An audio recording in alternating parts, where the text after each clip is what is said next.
Hey, how's everyone doing today? I am Steve from Burke Family 54 Comics. Welcome to another episode of our Thursday night chat, Powered Up Comic Book Reviews. We have lots of people already in the chat. Before I say hi to everyone, we got to hit that intro.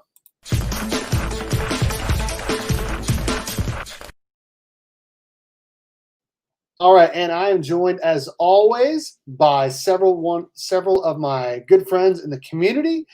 First up, I'm bringing in Ryan, also known as Nuexguy, who just started his own YouTube channel, Science Fiction. What's up, Ryan? Hey, how's it going?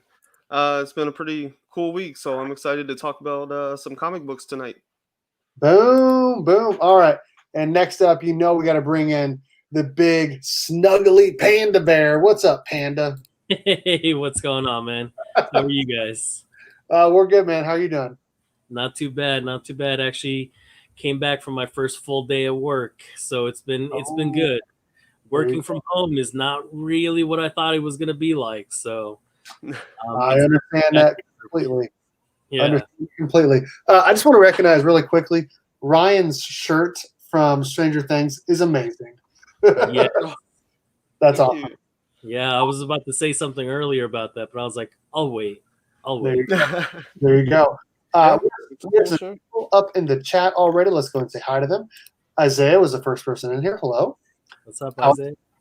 Alex Tapia. What's good? Magoo. Hello. Hey. I need to catch up on your scumbag videos because you keep posting that. I don't know anything about it. Ruben, what's up, man? It is Morphin time. I like your avatar. Oregon. Hello. There is a raffle going on Pandawesome316's. Nope, not anymore. It's done. Yeah, it got filled, and we have a winner already. So, but do keep in tuned. You guys will see more raffles here pretty soon. So there we go. Let's see, Panda's up in here. It just jumped on me. Austin LeMay, not Lemmy. LeMay, right? Because I watched your video and you said it's LeMay. What's up, dude? We can start now. We're just waiting for him. That's what I like to hear. Tori, what's good, man? How are you doing? Ryan is in here. Hello. It is a Cowboys t-shirt that he is wearing. I guess I need to send him a Chiefs Super Bowl t-shirt. What's up? Nice.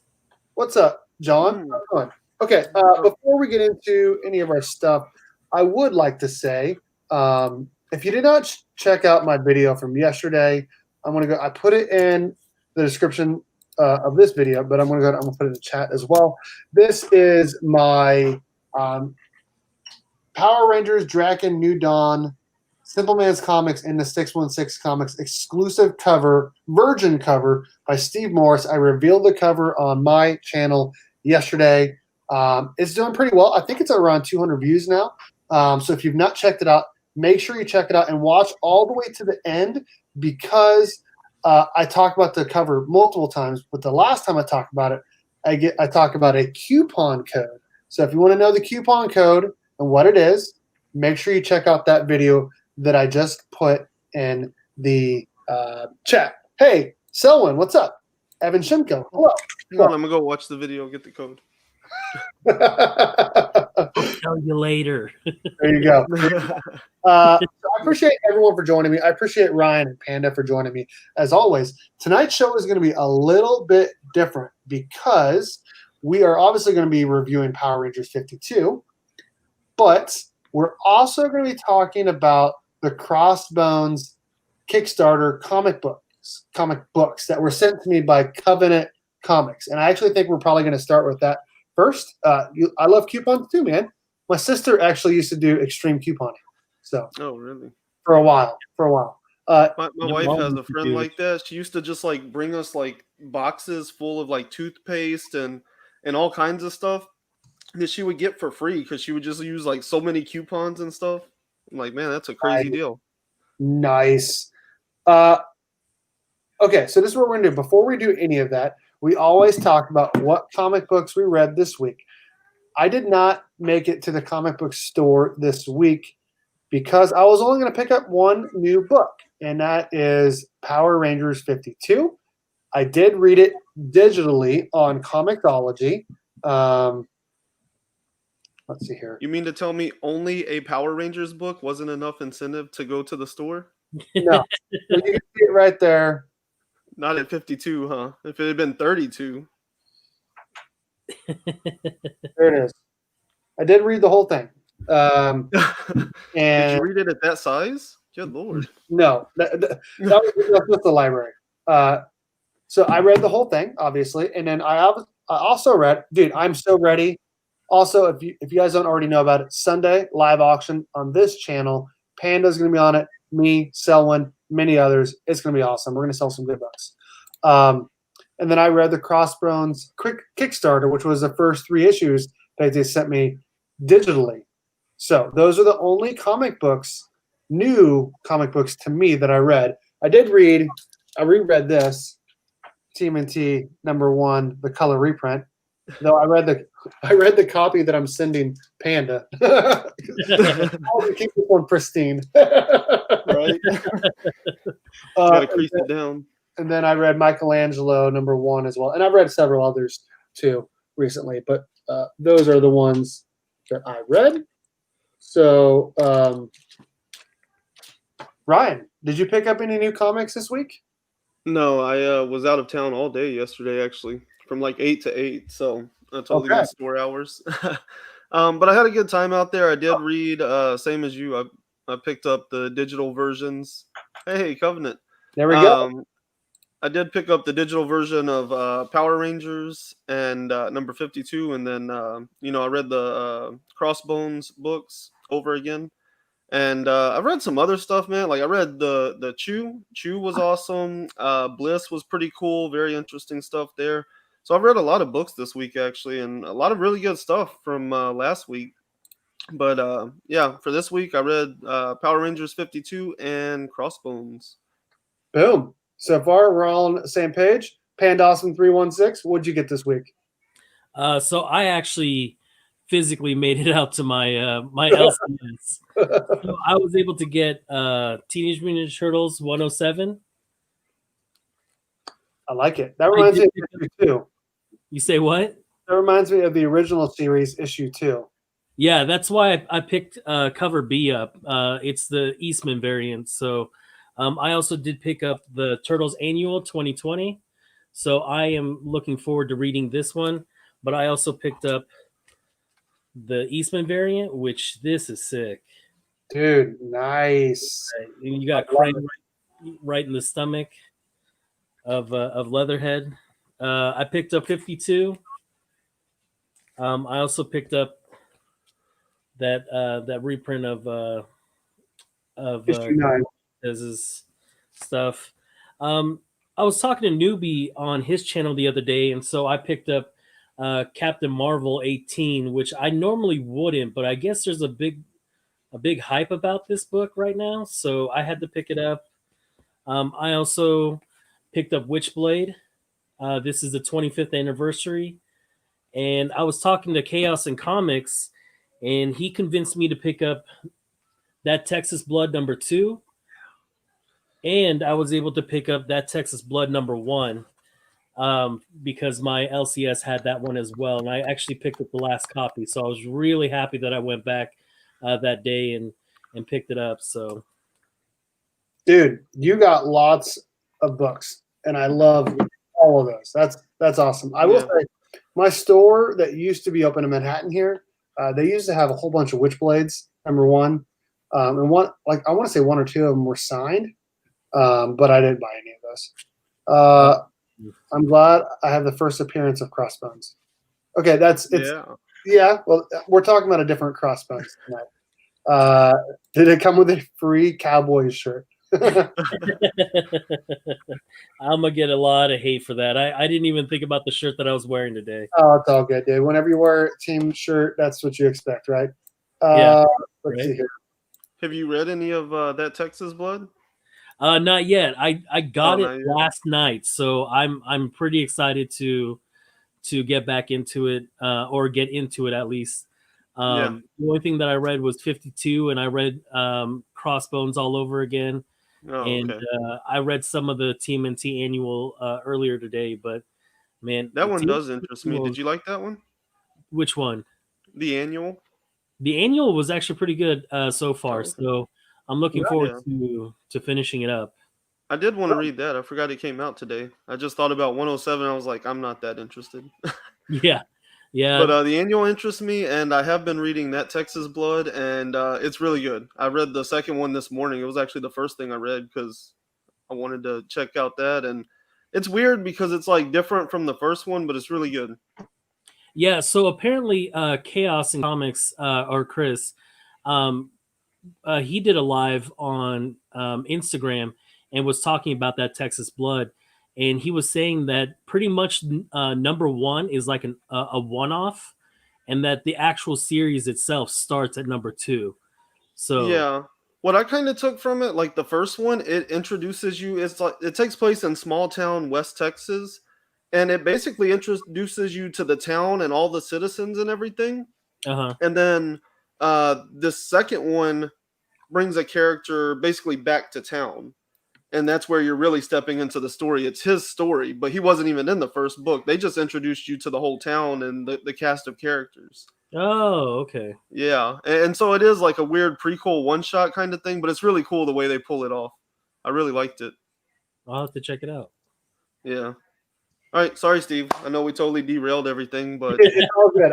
I'm just over here. I'm sitting, waiting for you guys to stop talking so I can talk about this Crossbones. Justin, what's up, man? How's it going? I like your avatar picture of the Flash beating Superman in a race. Okay, here we go. So we all got emailed at least, or have physical copies if you're Ryan, of Crossbones. It's so far it's a 3-book series, and I'm gonna pull up their Kickstarter, and we can kind of talk about it here for a couple minutes. So basically, this is by. Let me pull up their name so I get it correct. Where is it? Okay. This is by JD Gonzalez and Roman Gubsky. JD is the writer and letterer, and Roman is the artist. Which one of those two is Covenant Comics? that would be JD. Okay, so JD is the writer there. So he sent me copies of issues 1, 2, and 3 digitally. And basically, Ryan, why don't you go and talk about what the Kickstarter is here about Crossbones? You can do a better job of me since you backed it, but they are looking for a 3,000. Sorry, they're looking for a certain amount of money so they can print some more. Is that correct? Mm-hmm. Well, yeah. Basically, what's going on is they've had Kickstarters previously for the first and second issue. The first issue came out last year, 2019. So this is a pretty relevant series, because it's staying on a pretty regular schedule.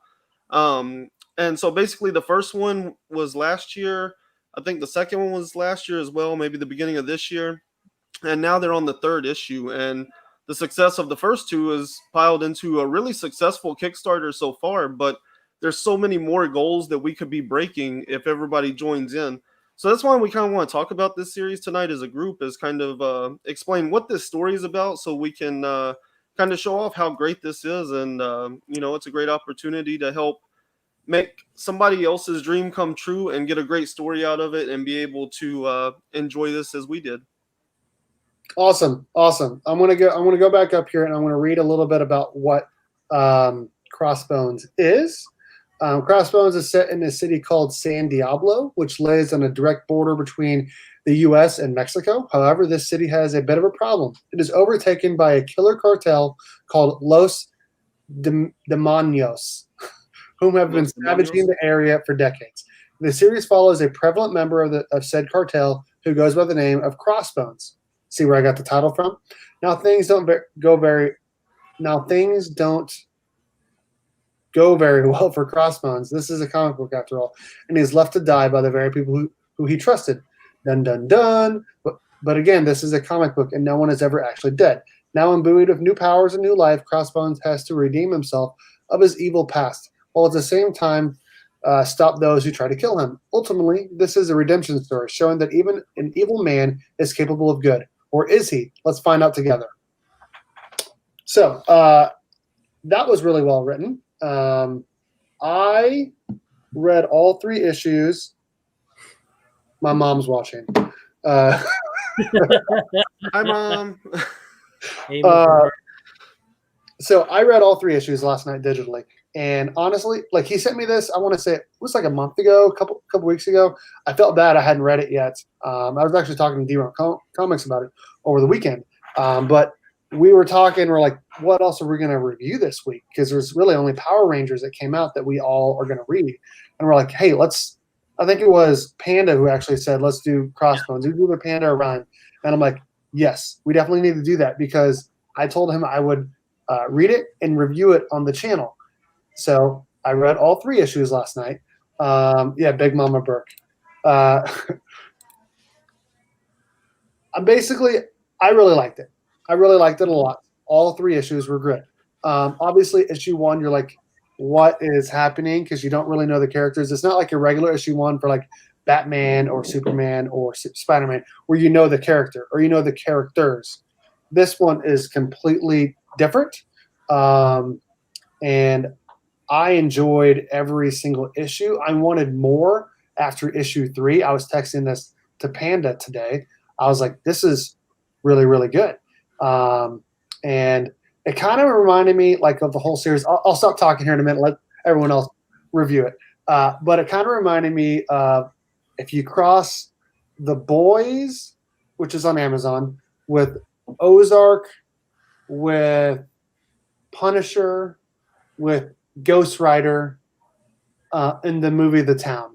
All of those together is basically what I feel like Crossbones is. And I think it's great. And I would definitely enjoy reading more issues of Crossbones if they were made. So, having said that, Ryan, you look like you're ready to talk, and you know these people better than the rest of us. So why don't you go ahead and give us your thoughts on it so far? Well, I was actually going to say maybe let Panda go first because I might get a little ranty on this one. I don't know. I really like this series, and I've been reading it for longer, so I'll let Panda say whatever he wants to say for the moment. Okay. I really liked it. It really did, like I was telling Burke earlier, like it really reminded me of the art that was in The Boys, the comic book, by Derek Robertson. And I thought it was phenomenal. I really liked the grittiness of it. I really liked how it still told the story. Issue 2 was probably, out of the 3, was probably the weakest one, I do believe. Just because it felt kind of jumbled, like we were talking about earlier. But it really brought it back with issue 3 and really brought me back into really wanting more of the story. But yeah, just like Burke was saying, it's got some Ghost Rider feel to it. I felt like it had some Hellspawn feel to it. Obviously, I'm really down for the next issue. So Covenant Comics, I mean, you're always welcome to send me us copies so we can review. Issue 4 works. More Crossbones coming soon. Boom. All right. There you go. Yeah. The man himself, JD. I was gonna say, and JD even looks like our guy Cruz here. Yeah, he does. I bet you more than anything that wasn't not intentional there. Like total So coincidence. JD, who is the character of Crossbones really based on? Is it somebody that you had thought about, or that like I'd really wish that you would have came on so this way we could have interviewed you for. Yeah, I invited him, but he said he was busy. So. Oh, okay. So JD, cool. next time we could always do an interview with them later, or some other juncture too, though. Dude, let's do it. And Crossbones was because really good. I'm waiting for it. So Yeah, because I mean, yeah, that's one thing. This Kickstarter just started this past Monday, so they go for 30 days. I believe this is a 30-day one. So there's still 3 weeks to get in, but you don't want to wait till the last moment either. But that way, in another week or two, maybe we could bring him on and interview him, and also get some more interest right there toward the end. Um, but yeah, that's awesome. For me, I've always described it kind of as like Breaking Bad meets Sicario with The Crow. And but the town, like, I never really thought about that, but the town, I think that's a great reference as well. Ghost Rider, I never really thought about that either, but that's kind of what it always reminded me of. It has this great, it does a good job of capturing the border, because there's like this weird tension in the air, and you can feel it in this comic too, and so I really like that. This actually takes place where I was during spring break of this year. So back in March, I went down to Brownsville. We crossed the border for the day. We were in Matamoros. So yeah, and then this, if you read at the end of the second book, they do explain, like, this is kind of an alternate timeline, basically, because in the 70s there's a lot of gang violence, and Brownsville and Matamoros merged to become San Diablo, the divided border town that this takes place in. It does feel very much like the town, the crow, like all these great things that you really like, but it takes all that and puts it in a blender and kind of comes out with something original that I really like. There's a lot of cool characters in here. I don't know if y'all ever watched True Detective. I think it was the second season. I only watched the first season. Oh man, in the second season, there's a lot of problems with it, but Vince Vaughn plays a character, and he is so cool. Like, he's like this gangster, and he's such a big guy, and he basically like beats this guy to death with his fists, and it's such a cool scene. But that's totally how I see the character Inferno, the guy that beats him at the beginning and puts the Eden in his mouth and stuff. Oh yeah. So this is like a great character. I see a lot of the Crow in the main character. And Sicario, Emily Blunt plays a character that reminds me a lot of like Beatrice that we meet in this third book. So there really is like a world and a universe to be mined here. And I see a lot of great, like, memorable characters coming out of this. And so that's what I really like about Crossbones, is like it kind of takes everything that you love and puts it in a blender and spits it out in a way where it's still recognizable, but it doesn't feel like they're copying or retreading the same ground. So that's why I suggest it to people so much. This is a book that I often talk about, or express enthusiasm for people to read, because it really is like familiar enough that you'll fall in love from the beginning, but it's not just retreading the same ground. So that's why I highly suggest people back this, because Covenant Comics is doing good stuff. They have other books as well. They have a character named Ether that you'll be able to get his books on their website soon. They have another series called Burlap that I have the books for that. I haven't read them yet, though. But so they are doing things, and I really like what they put out here with Crossbones. So I'm all about Covenant Comics. Keep doing what you do, and like I said, I suggest everybody read it if you like any of the things we just talked about. Boom. So I'm going over the Kickstarter tiers they have here. They have anywhere from $2 to $125, and you can get posters, you can get variants, you can get printed copies, you can get just digital copies, you can get all sorts of stuff. And there's a print with the halo. I think it unlocks at 1,500. It looks so cool. Like I want that print. Please, everybody go back it so I can get this print. It looks absolutely gorgeous. Let's see here. I don't see it here. Yeah, I know he's posted on Instagram, but I don't know if I ever saw it in the tiers. It's a stretch goal, I think. Oh, but it's such a cool print. I will say this. I'm not a big indie person, and I have been asked to read and review both Magnus the Brave and Crossbones, and honestly, I really enjoyed both. Like, very differently, because while they both do have a lot of superhero vibes to them, that is only part of it, and that's honestly, like, to me, like the least interesting part of it, honestly. I want to know more about the cartel. I want to know more about I don't want to spoil too much. I want to know more about what happens. Where is it? With the potters, in this scene. the powers. What happens after this scene? You know what I mean? Because that's how issue 3 ends. You know what I mean? So I want to know more about that going forward. So honestly, I would give this series like an A, because it kind of gets everything that I like. I watched every season of Ozark so far. It was great. I love The Boys. The Punisher is one of my favorite Marvel characters. And then I just watched The Town not that long ago, and that is a great movie. So I mean, they have, in my opinion, that is all of those put together is what this comic book is essentially, like what's happening in it. Let's see here. I really like Sharon, the guy that transports the river Styx. That guy, like, if he was in a movie or TV, if this was like movie or TV, like that guy would be the comedic relief. Like he pops up, he's like this demon from hell, and like that print. Oh, that's gorgeous. Dude, that is sick. Yeah. Dang.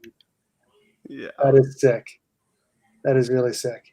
He kind of reminds me of a Doomsday Punisher in this picture. You know what I mean? Doomsday Punisher Ghost Rider is what he looks like. It's freaking awesome. That is freaking awesome. That's a sick print. I want that. I think it's $1,500 to unlock it, right? Everybody go give them money, please. That is correct. Now, if we get to a judge at $1,500, everyone who backs $20 or more will receive this virgin variant of Crossbones issue 3 by the amazing Jack Brandau and a silver metallic stock. So that means if you back the physical catch-up tier and add an additional $2 to your pledge, you will receive this beautiful cover. The same goes for everyone that isn't already at the $20 or above. Dude, that's freaking sick. Correct me when I say this, JD, if I'm wrong, but as I understand it, the physical catch-up is $18. If you add 2, that's $20, and they'll send you physical copies of 1, 2, and 3. I have it right here, dude. There you go. $15 gets you physical copies of 1, 2, and 3, and a thank you. $20 gets you 1, 2, and 3, and a PDF of 1, 2, and 3, and a print, and a vintage variant. Oof, that's a good deal there. That is a good deal. Yeah, it's pretty good. I enjoyed this, and honestly, like looking on this site, I really hadn't even looked on this site until we went live. Honestly, I scrolled through it and I saw like who it was by, and obviously it already said that in there, and I kind of knew, but like I didn't see like all of this stuff, and I definitely didn't see the updates page with that sick virgin variant. That's another thing I want to point out. Like Kickstarter, if you haven't visited their site recently or regularly, like the way they have built it over the last probably 2 years is incredible. It's really become like, whatever you want to get, how you want to get it. The creators can put it out. They have a lot of more control than they used to. And so now you get a lot of stuff like this where you can kind of feel like a group, and you're all like going in like, I want this whole group to give enough money so that we can all get this reward, Right. And so I really do like Kickstarter, the way they've been doing things lately. Yeah, and this is a great one to jump on because Crossbones, the first issue really reeled me in. The second issue kept me interested, but the third issue really made me want more. I love the series. I'd love to see where it goes. I'm definitely going to jump on the Kickstarter and support, because I really like this comic a lot. And I was so jealous to see that, Ryan had physical copies. So I'm just like, yep, I'm going to get me some physical copies. I'm definitely going to have this, because it was really a really good read for an indie book. And just like Brooke was saying, man, I after issue 3, I really wanted more. I really want to know more about the cartels. Mm-hmm. I really like the world that they're building. And I came from a town, El Paso, Texas, where, Juarez is just right there, just a stone throws away. And so I definitely connected pretty well with the area that they were in. it definitely gives me that whole Texas vibe to it. That Texas. Yeah, it presents that tension. Like when you're on the border, there's just something in the air that feels a little bit different.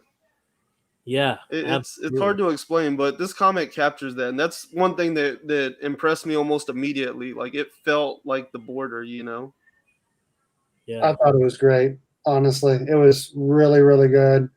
Yeah, it was like I feel like the first two issues like lay out a good origin story, and then the third one, the one that everybody's trying to back to get right now, this one like just really blows the world open. Like suddenly it just opens up and so much can happen now. You can definitely tell like how each issue, not only writing and art, just like overall the story like really builds, and like each issue gets better and better and better. So I thought it was great. I appreciated Covenant Comics for sending me the PDFs to show and to talk about and to review. And I definitely give it an A for sure. I thought it was great. Yeah, I give it an A as well. I'm so glad we convinced you to finally read it, Bert. Because Ryan and I have been waiting to talk about Crossbones. You haven't said anything about it. We talked about it like 2 shows ago. Oh, I don't remember that. Yeah. I know. It's all good though. I think we got it here at the right time. Yeah, I honestly think this was probably the best situation for us to talk about Crossbones because, what's it called? Because Dustin isn't here, and Covenant Comics had sent it to all of us, and so this was a perfect time for all of us to really talk about it. So I honestly am glad that you finally got to read it because I've been waiting to talk about it. I thought it was great.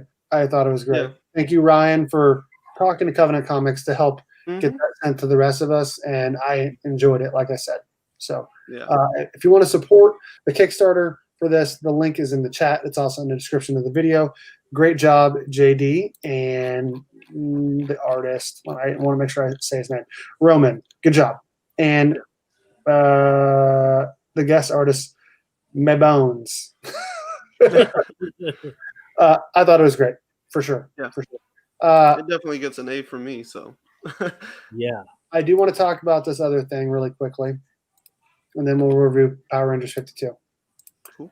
Okay, so if you missed it on my channel yesterday, Simple Man's Comics, they reached out to me because obviously I'm a big Power Rangers fan, and they said, "Hey, we have this new cover for Power Rangers Drac and New Dawn #1. We'd love it if you exclusively revealed it on your channel." And I said, sign me up. And they sent me the picture, and they're like, we want to do this and this and this. I'm not going to say, obviously, what all they said, other than, they wanted to work with me, and I was excited to do it. So my reveal video came out yesterday, and I showed off the amazing Steve Morris art. I'm going to go and show it really quick. Sick.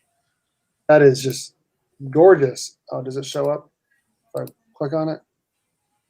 No. It's the same thing. Okay.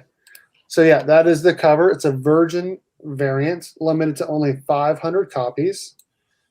And it is $24.99 plus shipping. The book comes out August 19th.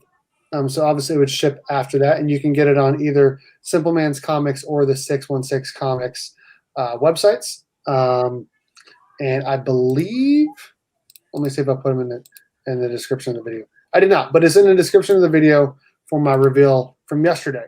So make sure you check that out. They even put my video on their website, exclusivevariants.com, which is pretty cool. So if you're a Power Rangers fan like me, which it seems like there are, make sure you go watch that video, because at the end I give a coupon code to use if you're wanting to buy it on Saturday. Now, if you're like Dustin and Panda, who tried to order their copy yesterday for the Scorpion Comics issue of #1 for Power Rangers Drac and New Dawn, they only had 300. It went in like 60 seconds. So make sure you get on there. It comes out Saturday at 2 p.m. Eastern, so 1 p.m. Central, which is 11 a.m. Pacific. Make sure you get on there and order it right as soon as it goes live. It even says it right here, Saturday, August 1st, 2020 at 2 p.m. on those two websites. So make sure you check that out. And feel very like privileged and like happy that they decided to work with me to reveal that cover. And definitely check back the Burke Family 54 Comics channel in the future for more reveals and maybe some pretty cool giveaways as well. So I'm not going to say any more about that other than what I said. D-Ron Comics, my dude, what's up, man? Congrats on your new Grail that he just showed off on his channel about an hour and a half ago. It's huge. And I was pretty jealous, pretty sick. So let's see here. Panda, what's good, brother? From Alex Tapia. What up, Alex? Dustin wasn't too happy with Quick Sellout. No, he was not. Dude, Austin, if you could have seen the chat that we had going, I was going off like curse word. It was not good. Because I definitely like Dustin did. I had my stuff saved from the last time that I ordered from Scorpion Comics, because the variant that we were trying to get was actually an artist that we had from before. That's really good. It's Chris Clark, and he did that Power Rangers 50 book that I have of the Green Ranger. And so once we saw that Lord Draken one, it was like, man, this one is sick too. Gotta get it. I mean, apparently I'm just gonna be getting every single variant of Lord Draken New Dawn. So Simple Man Comics is gonna be one of them. I already went over to Jolzar and I got the 1 in 25 and 1 in 10 incentive bundle, and I also got his got the other one from Jolzar.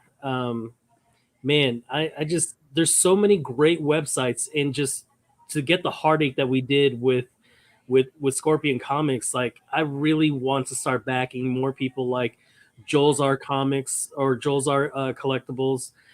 You guys can find them on Instagram. Also Simple Man Comics and the 616 Comics. It's so much easier to deal with these guys than it would be to somebody like Scorpion Comics, because that was just such BS, limiting 5 per person. Yeah, I agree. I mean, it should have been 1 or 2 at the most. 2 at the very, very most. 1 or 2. And like I was saying earlier in our chat, I think they had people that worked there that were just getting on as soon as it went live to buy multiples so they can sell them for triple on eBay. Yeah. Dude's talking comics. What's up, man? Newbie Comics. I am Batman. What's up? Okay. So we talked the Crossbones Kickstarter. So rewind that if you want to hear about that. It's a pretty awesome comic book series. And we talked about the exclusive cover that I revealed yesterday. Now we're going to talk Power Rangers 52 by Ryan Parrott and Moises Hidalgo, who did the art for the last 2 issues, 51 and 52. And Parrott has been doing Mighty Morphin Power Rangers since issue 40. We finally get to see the Omega Rangers again, since they were not in issue 51, which honestly I'm okay with. But you got to get both teams. You get a little bit more of Draken, which it feels like they're just dragging that out several issues, and it's kind of pissing me off, to be completely honest. Like, get to the point. Seems like they're waiting for the relaunch in issue 1 of Mighty Morphin and in Power Rangers. Ryan knows it. Yep. And so that's kind of frustrating. But we do get to see kind of a new villain that was shown on the FOC cover for issue 50. Now, I do want to show off issue 49 and issue 50, the FOCs, because those are the story covers that were written by Ryan Parrott as well. So if you've not seen those, I'm going to show them to you, because they kind of help tell a story of what's happening at the end of issue 52. So we have the red emissary, But there is a place that exists out of time, a world created from anger and resentment and vanity. What began as a dream is now a prison, and it must remain so for all eternity. He's referring to the dream area that was in the Shattered Grid one shot that was an ending to the Shattered Grid story by Kyle Higgins, where Lord Draken decided to stay in his dream area versus go back and fix the timeline. Let's see here. There is no point in hiding. I know you are here somewhere, Tommy, which is referring to Draken, or if you still prefer Lord Draken, and that is Lord Draken's symbol right there, if people forgot what it is. And he comes up closer and he looks at it and he goes, impossible. And then whoever this is says, how can one claim to see all? And I'm going to show the other one really quickly.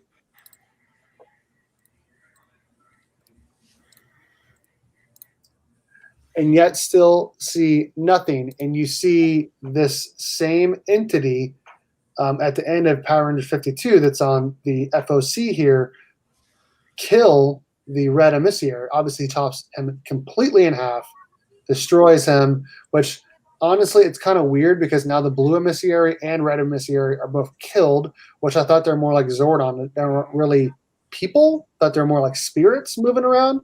But apparently they can be killed.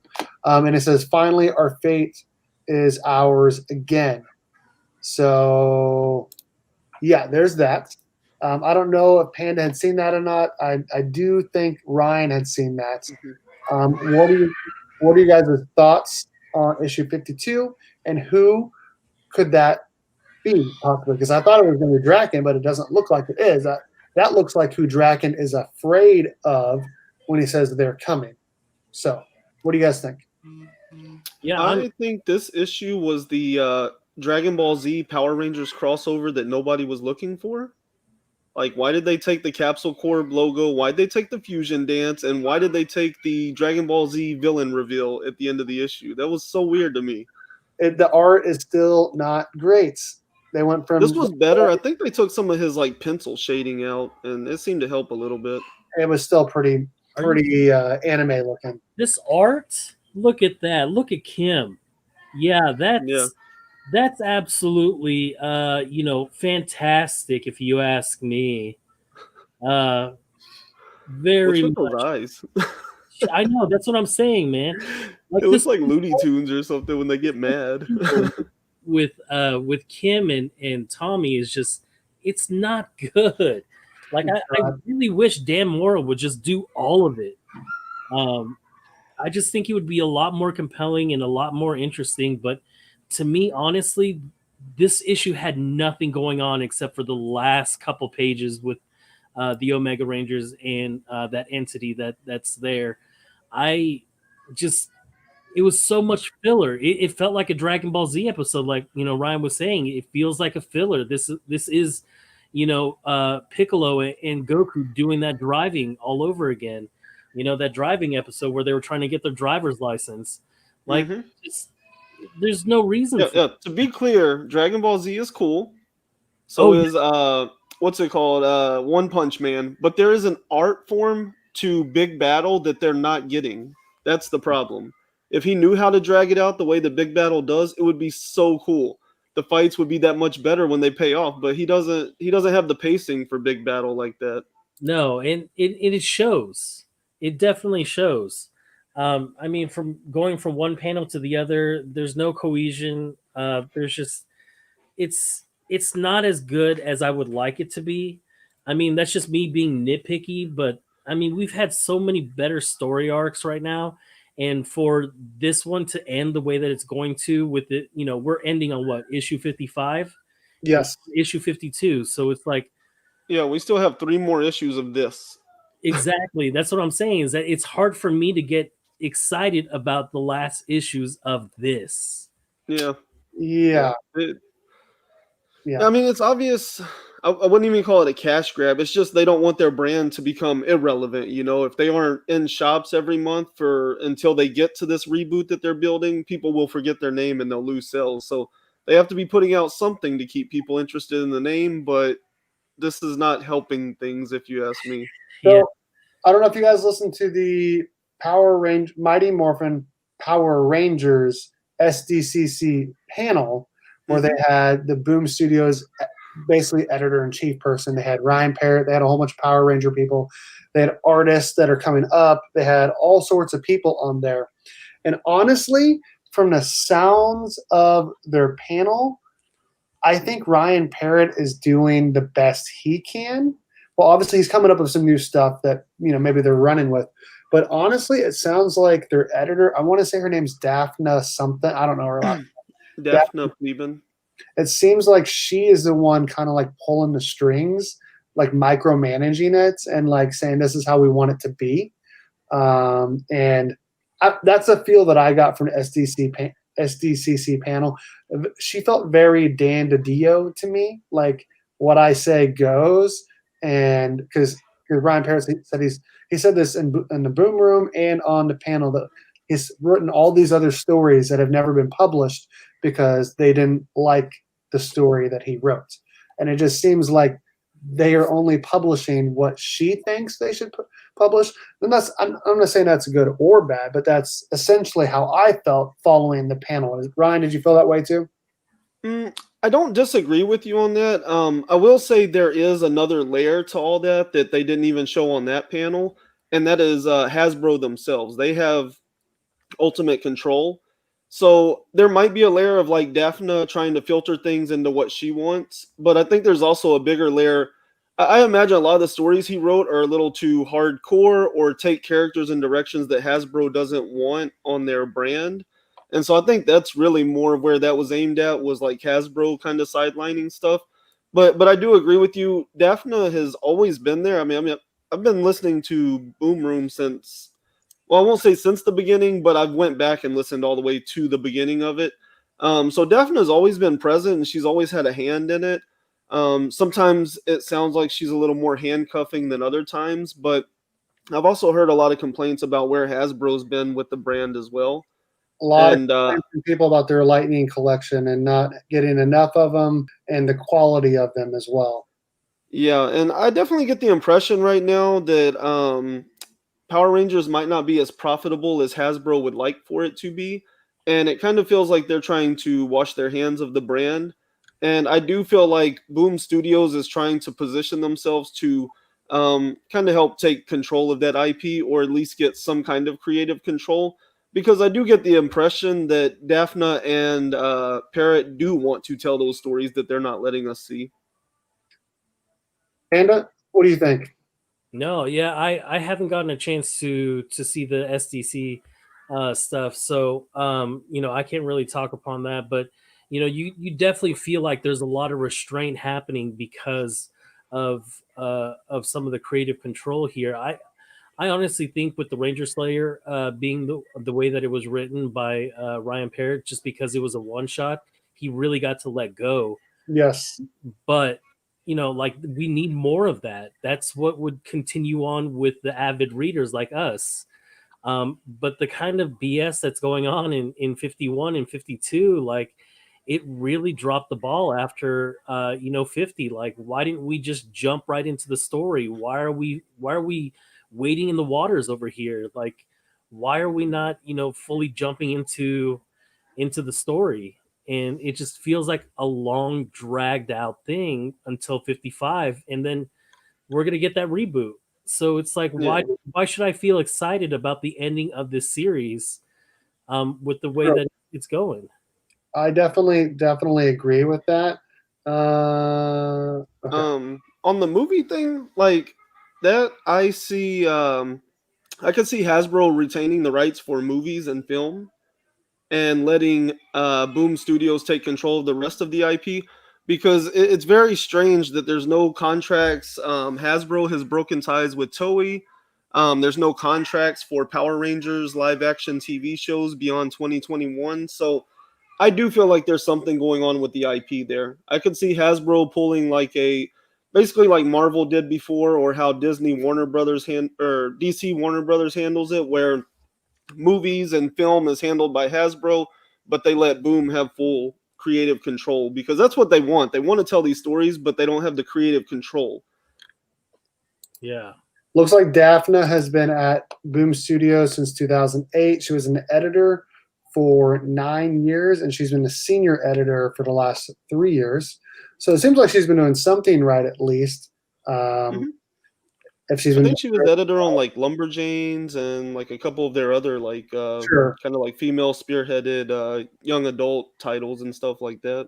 I will say I'm pretty excited to see what a different writer will do with Ranger Slayer and the Power Rangers Lord Draken New Dawn series, because supposedly it's basically centered directly around the Ranger Slayer as she's per the ending of the Ranger Slayer one shot, how she's basically taken over the throne and how she's dealing with that. So I'm pretty excited to see a different writer's take on it, because so far we've really only seen Ryan Parrott and Kyle Higgins' takes on Power Rangers, and I'm really excited to see, what a different writer will do with the same cast. Now, I will say, we've all said this before, that the Ranger Slayer character and that universe is a little more exciting because it lives outside of continuity, and you can play with and do a lot of other really cool or strange or different things than you can do, because the regular Mighty Morphin series, you have to live within the show, and you can't kill off characters, and you can't do this and that. So the Ranger Slayer universe is definitely a little bit more exciting. So I am really, really excited for not only just a new writer, but just that whole series in general. Yeah, I've always really liked Ryan Parrott's writing, but I'm excited to see some different talent and see. I guess like the whole thing, you don't know what you want until you get it. Sure. I would kind of like to see what somebody else does and be like, oh wait, you know what? I do like this better or in a different way. I'm also very excited about that. What is it? The OGN from the Time Rangers or whatever with the Time Force Rangers graphic novel that's coming out. Yeah, that as well. That Black Time Ranger that they revealed looks so cool. Yeah. I'm like, oh my god, I want to read that just to find out what's going on with this. And I want to say the last time we saw a Time Force Ranger was in the Shattered Grid, where the pink Time Force Ranger and Jason, the Red Ranger, kind of had a fling thing, and that kind of ended basically on a cliffhanger. And so I kind of want to know, obviously, they don't I want to say per the ending of Shattered Grid that no one remembers really any of that outside of the emissaries. But apparently the pink Time Force Ranger is supposed to be with Wes. So we'll see if they end up getting together or not. So yeah, I'm excited. Really interested in that too, because is it going to be canon or not? That's one thing I wish they would talk about. Because to me, what would make sense is to have one, or maybe we could do the Mighty Morphin and the Power Ranger line. We've got these running straight, and then if you're doing OGNs of different Rangers and casts, but letting them be canon, you can have just 2 comic book lines and be building your universe so massive that you could have so many things going. It would basically be like having a TV show that's in canon with a movie. Why wouldn't you do that? You could build your universe so fast and in such an awesome way with that method, I agree. I agree. That would give, because if your 2 series are linear, you can do OGNs and put them anywhere in that timeline. You could be going back to old stuff and fixing it, or going ahead and setting things up. If you would just do these little one-shot OGNs and stuff. Yeah, I'm excited for that. I'm excited for some of the other stuff coming up. I'm not really excited for the next 3 issues of Mighty Morphin Power Rangers. No, the only thing I'm excited about is to figure out who that entity might be. It seems like, based on it's gonna be Lord Frieza, the little trickles of info we've been getting from Go-Go and Mighty Morphin for the last 2 years, that it feels like it's gotta be those other Rangers. There was the green one that was on the moon.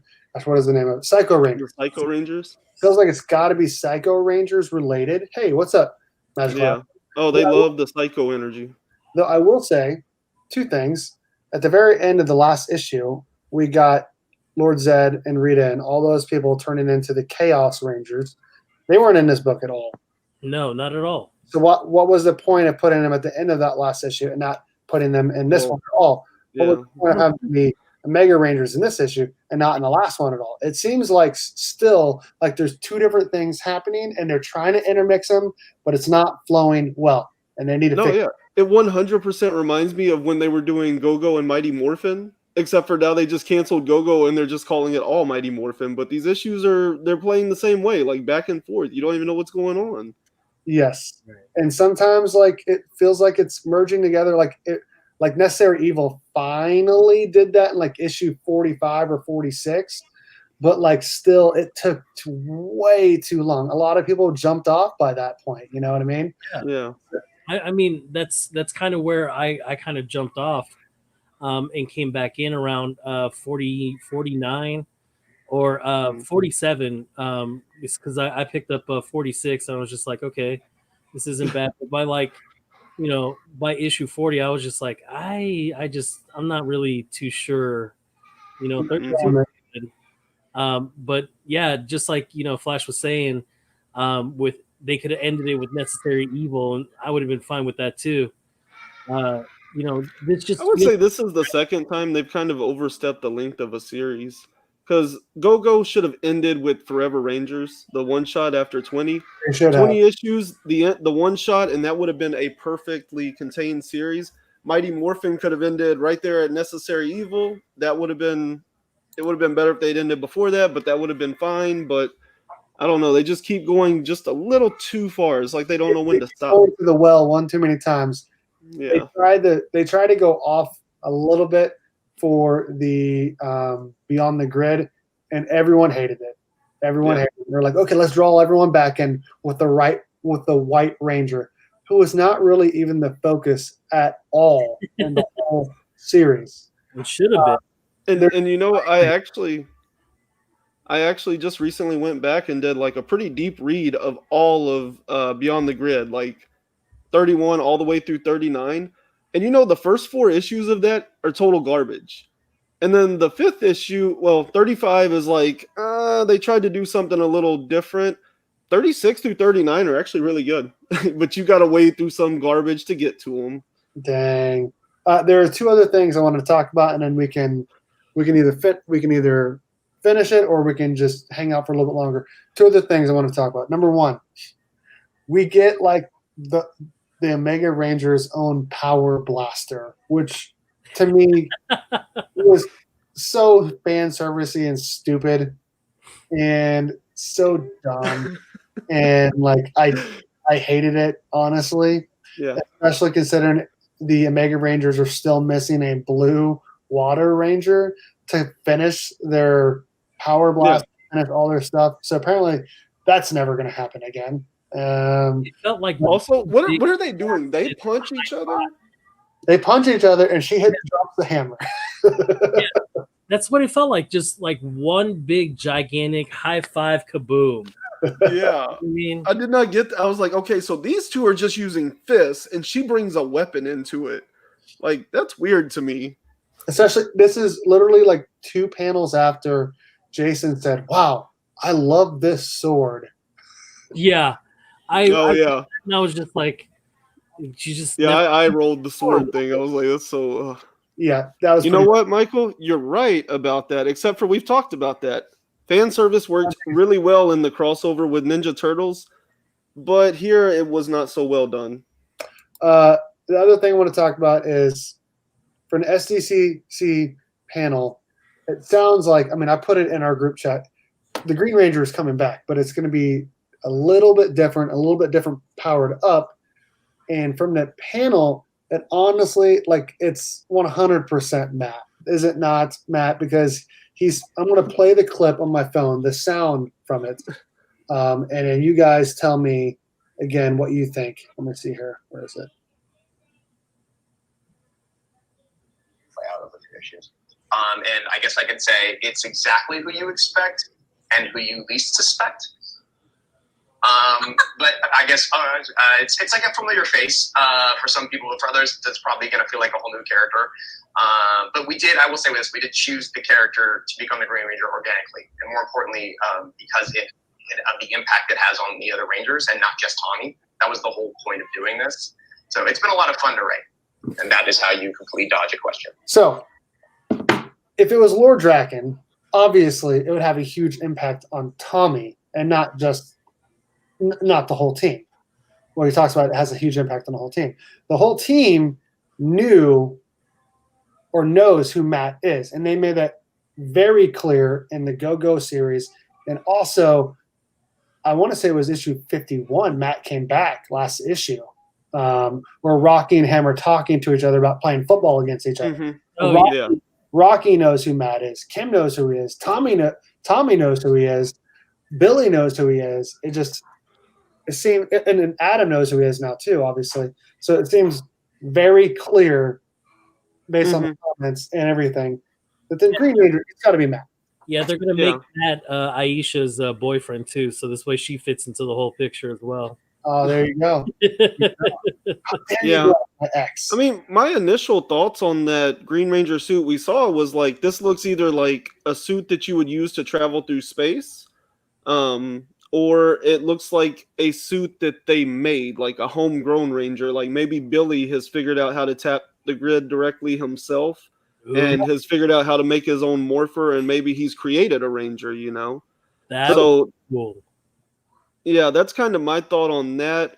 What he says there, I don't know. He's so terrible at baiting. I mean, and what was it, the 49 episode of Boom Room at the end, like I wasn't totally sure it was Draken, and he's like, "Oh yeah, it's Draken." I mean, should I go ahead and confirm it? And it's like, "Yeah, you already did." Like he's really bad at dropping hints and spoilers, like you should not listen to his interviews. I really do like Ryan Parrott. He seems like a really nice guy. Oh yeah, but I don't know. I think I'd have a good time hanging out with him, but I'm getting a little frustrated with where he's at right now on his writing. I'm also and I do think it has something to do with the system that, you know, editing and all that. But you know, at the same time, I think he's leaning a little too hard into fan service himself as well. Yeah, for sure, absolutely. Also, why does Adam look like this in this book? I am. Last time they made him look like a millennial, like beat maker or something, and now this one he's got an earring and parted hair. Okay, in his right ear too, not his left ear, his right ear. Okay, so I don't get it. I noticed the earring too. I was just trying to think. I was like, did Adam ever have an earring before? I don't remember, but they made it super. It's like bright blue. So like they were making sure it was noticed. I don't understand why. I'm looking now. He had an earring in his left ear, but not his right. And he did wear. Here, I'm gonna pull this up really quick so people can see. Did it look that blue? No, it was like gold. Oh, okay. Here's one of the things. This looks kind of like it's from a movie. And then here's his earring. Just a regular hoop. Yeah. I see just again an earring in his left ear, not his right ear. No earrings there at all. So I don't understand like what they're going for there. Yeah. Well, I mean, I'm not gonna ding them for you know, the ear. Like I don't think it's that important of a detail. It's just so weird that they made it stand out that much. Like it is a big blue earring, and apparently he wore one in the show and the movie, and I didn't even know he had an earring. So how memorable was that? Why does this artist like get such weird details right? Like Vulcan skull and an earring. I never would have drawn him with an earring. I didn't know he had an earring. I knew Tommy had earrings there for a while. Yeah. Yeah, that's true. Tommy's bad. No one says anything bad about Tommy though. No. This artist just has the weirdest attention to detail that I've ever seen. Like it's on the weirdest things.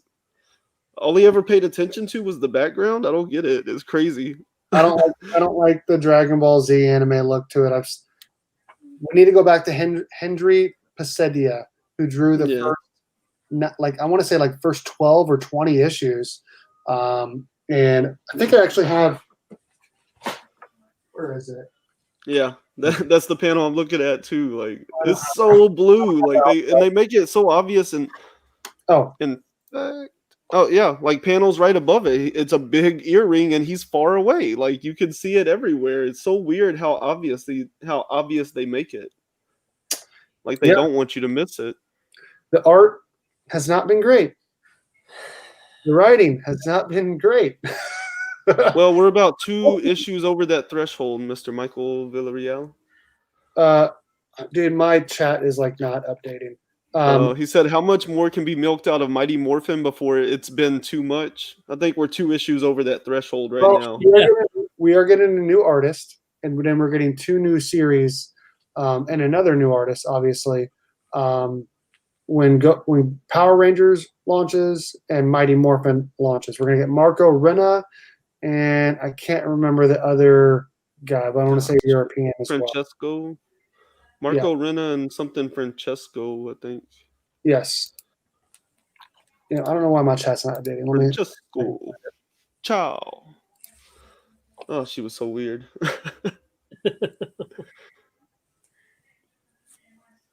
Mighty Morphin.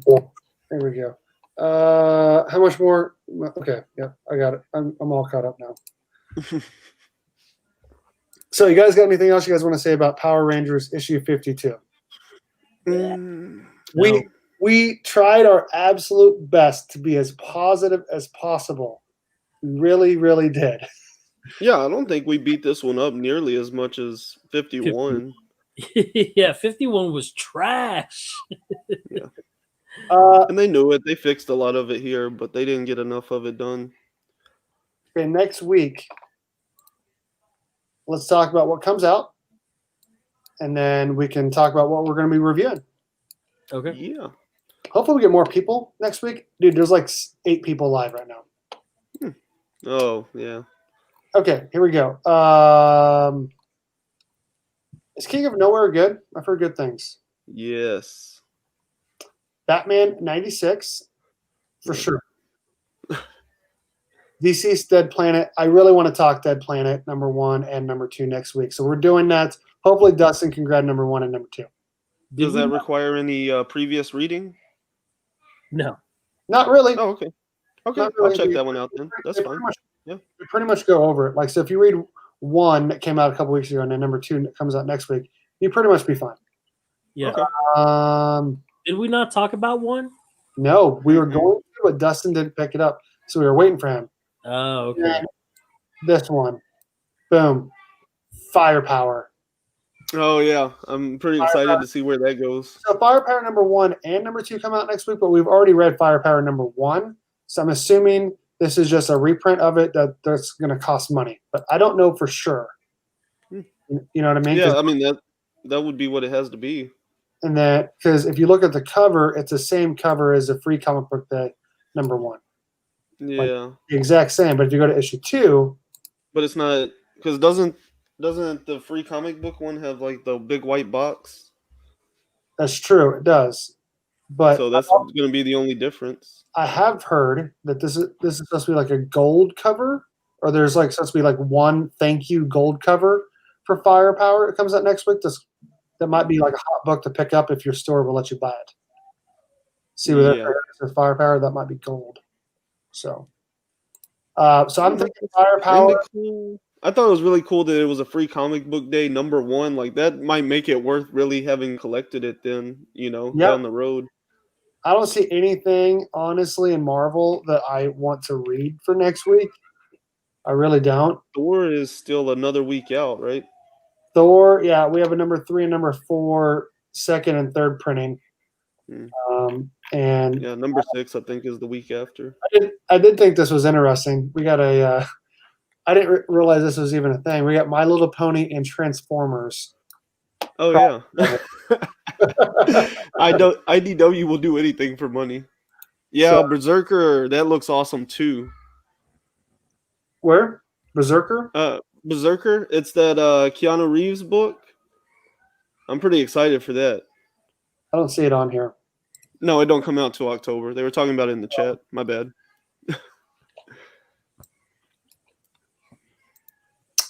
I don't know. We'll see. Maybe. Y'all need a little info about DC's.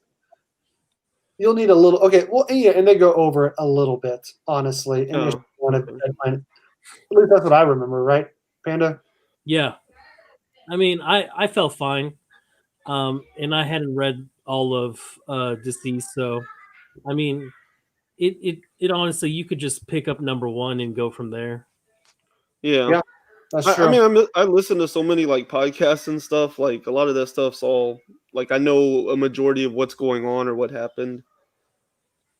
Yeah. I think I don't know. Talking about Power Rangers there.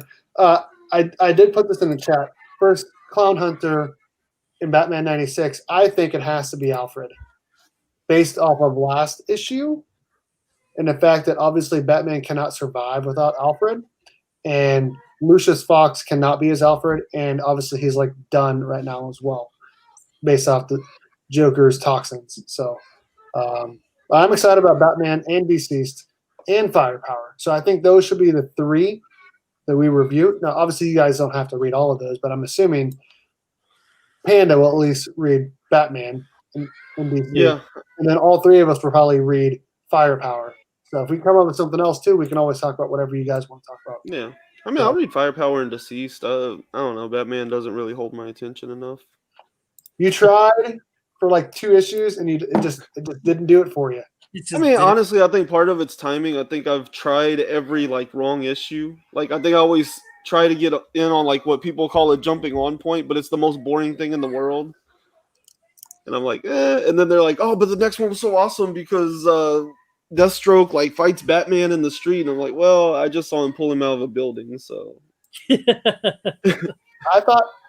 tend to agree. Oh, he's talking about Alfred. Yeah. Oh. Pretty much ever since James Tynion took over, it has been great. Maybe there's like 1 or 2 issues where he may have lost people, but overall, his first 10 issues were from 86 through 95. Spectacular. Compared to the previous 10 issues of The City of Bane, which was dog poop compared to Tynion's writing. So, Batman 89. Was 89 the one I read? Or was 86 the one I read? 86. 86 was the first Tynion one? Tynion one, yep, it was. Yeah, Tynion. What? I had to look on his Twitter, figure out how it's pronounced. And I heard it Tynion so many times by the time that I finally heard somebody say it that way that I was like, I've heard Tynion, I've heard Tynion. You know how I do names. Tynion. My Tynions and my Perot, you know. It has to be, dude. Who do you think the Clown Hunter is, Panda? I don't know. I tend to agree. Like, I really think Alfred, just because, you know, we see it time and time again where Batman's got the exposition talking like how he can't survive without Alfred, and how he was trying to groom Lucius Fox to be Alfred, and Lucius finally just breaking and saying, "I can't be your Alfred. Like, it's either one thing or the other. You can't have it both." Alfred was just an amazing character. It has to be. I mean, there's no way they could have just easily killed him killed him off. And it's comics. You know, you kill somebody off, they're coming back. Oh, for sure. For sure. And honestly, like there was a huge hint to me, I felt like, in the last issue where he says to Batman, "Do you think I'd just let you fight the clown alone the rest of your life?" or something like that. I can't remember the exact quote, but that's what Alfred said to Batman. And I don't know if that was like a dream sequence or when it was, if it was in the past, but he said that to Batman, which made me think he has to be the Clown Hunter or he's just coming back. So yeah, they can't keep Alfred dead for too long. I agree. Yeah, but I mean, how long can they keep him alive as well, though? I mean, he started out at like 80 years old, and like, what, 60 years later, he's still 80? Like, Alfred's an old man and has been for like 60 years. No, because they gave him a new backstory in the New 52 about being in the military. And I was about to say, that's the one where they gave him the military background, and he was some sort of MI5 agent or something like that. Or and he came to take over his dad. What? His dad was Bruce Wayne's parents' butler, and he came over to take over for him when he didn't want to. And so he's a little. That sounds like super comic-y, but also really cool. Yeah. No, yeah, Scott Snyder did a great job with him. Scott Snyder did a really great job with him. You That's really badass. read some DC comics. You really do. Oh, Panda says no. I'm just joking. Flash. A lot more indie books a lot lately, and I've just been enjoying that. And like I said, DC doesn't really grab my attention except for Batman, and Batman's the only thing that's pretty much holding my DC there. So I don't have any other titles from DC in my pull list other than Batman, and that's it. This is what Panda suggests reading. There you go. Oh shoot! Print or the black and white, it's all the same. Yep. No. Yeah. No. I'm just saying Ninja Turtles in general is what I mean. Oh yeah. I've been listening to a lot of what's his name, Daniel Warren Johnson interviews, and so now I kind of want to read Wonder Woman. What's it called? Dead Earth or whatever. His art is gorgeous. Yeah, they did. They did. New 52 did modernize Alfred, and it brought some light to him. And I think that was Scott Snyder does a really good job of adding depth to characters and figuring out why and how they help or do what they do. So I felt like Scott Snyder is one of the best writers. Now, obviously, he's changed his writing over the years, and some of the stuff isn't as good as it used to be. But I definitely think he's one of the best ones out there. I like how the designer turned out to be no one. I would hate for a new character that's going to be in combat be geriatric. It just doesn't make sense. I think Dustin and I have talked about this, Panda too. The designer character is too good for him to actually be dead. Yeah, to be nothing. I really think it would have been a missed opportunity if they left that alone. I honestly think that that the designer is still out there. You know. Yep. But what if his power was to like zap people and they turn geriatric? They would just like get old, fall over dead. That would be way better. Dead Earth That'd be way better than what did I read? Like 86 and 91? Man, they must have been the worst ones. Yeah. Man, Daniel Warren Johnson's artwork is just absolutely ridiculously good.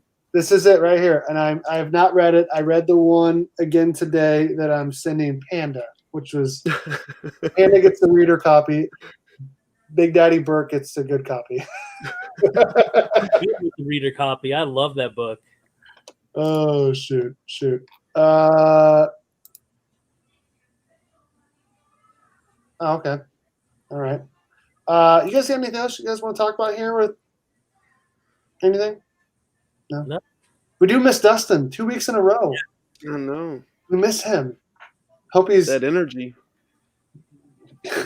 Something to Kill in Children is my main read besides Venom. Venom has been really good since I started reading in issue 25. Something Is Killing the Children is so good. Yes. Bert, if you haven't gotten into it, man, I really suggest you do so. Yeah. It is really good. I've heard good things. I wonder if I can go to my shop and get issues 1 through 8 or whatever they're at. I doubt it. It's 9. I don't know, because that one I haven't really heard a lot of shortages. As popular and as good as it is, like I haven't heard about all the like extra reprints and stuff like some of these other ones you hear about. Yeah. But it's popular. It's not because it's not selling. I think they just made sure to print enough, which I agree. They should. Next time we need an alternate, I'll bring you in. I tried to get Covenant Comics to come on tonight to talk his Kickstarter. We could have interviewed him and had a good fun. We'll have to do that another time. Covenant Comics does have a YouTube channel where they've done, I think, 8 episodes of a like podcast, like video interview style thing. Covenant Comics. There's cool stuff in there. Mm-hmm. 6 videos, 15 subscribers. Sorry. Yeah, I didn't even think to plug that. 16 subscribers now. There we go. Yeah, the other guy that he's talking to, his name is Jesse Chisholm, and he has a book called Ether. You probably saw a preview for that character in one of the books, maybe the first one. Dude, it is nonstop raining here, dude. Like literally all day long, the last 3 days, right, Panda? Yeah. It's literally not stop raining in Kansas. Oh yeah. We just had a hurricane, so it's been raining for like a week straight here. Like I had to take my son to the dentist the other day. We almost got stuck because my car isn't big enough and it was like flooding everywhere. Jeez. ICT Benny, dude, you missed the first hour and 20 minutes, bro. Dang. I'm not even gonna lie. Like, I've never met ICT Vinny, but I see him everywhere. Oh, like, yeah. in every chat. He's actually here in Wichita. That's ICT is Wichita, and so I've actually met Vinny. Very energetic dude, awesome dude. Love that guy.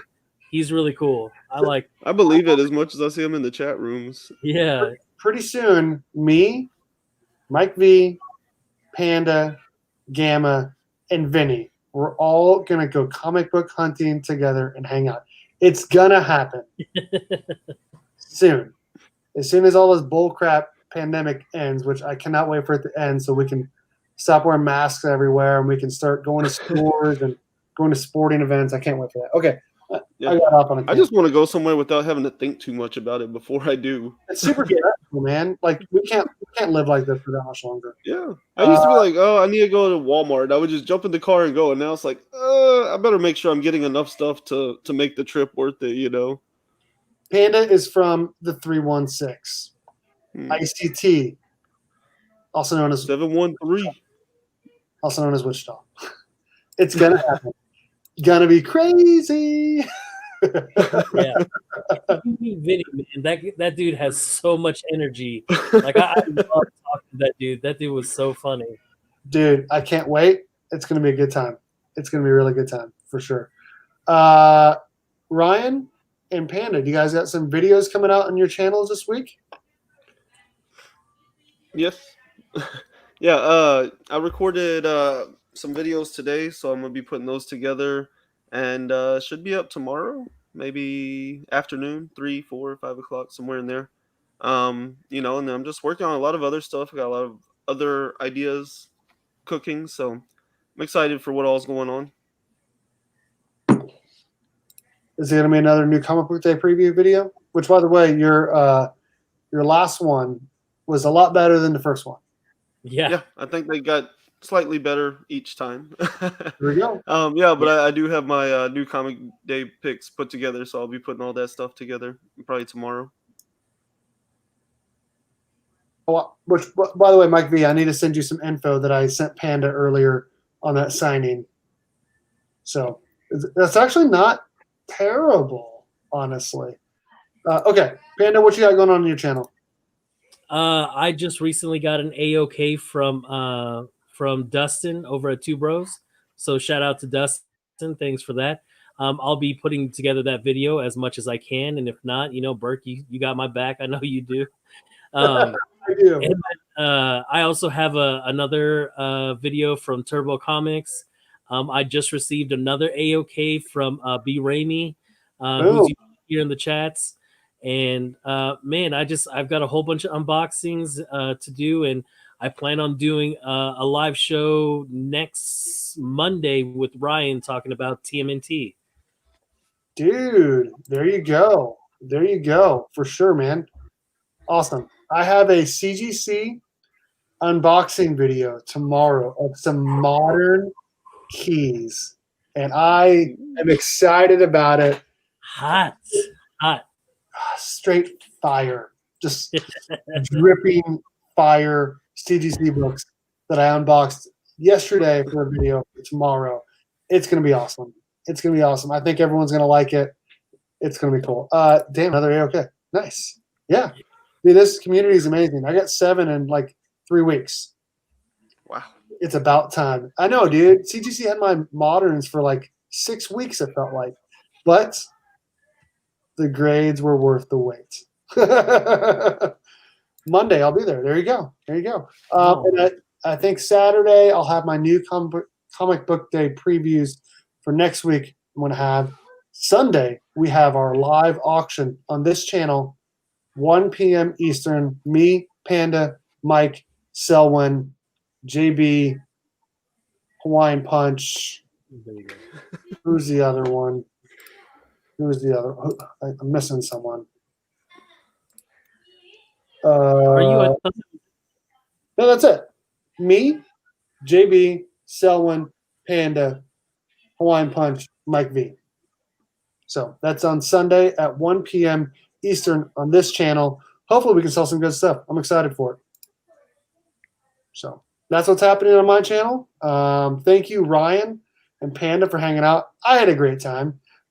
Next week we are talking Batman, Deceased Planet, Deceased Dead Planet number 2, and Firepower number 2. Thank you everyone in the chat for hanging out. We had a great. Yes, all of. Oh man, that was great. 2 things. Make sure you check out all of our channels, all of our content. Make sure you check out the auction on Sunday. Make sure it is going to be a big auction, dude. Ooh, there you go. If y'all buy enough of his books, he'll eat olives live. No, I will not. Make sure you check out the Simple Man's comics and the 616 comics variant cover that goes live on Saturday at 2 p.m. Eastern. Thanks everyone for hanging out. And as always, go Cats, Cowabunga,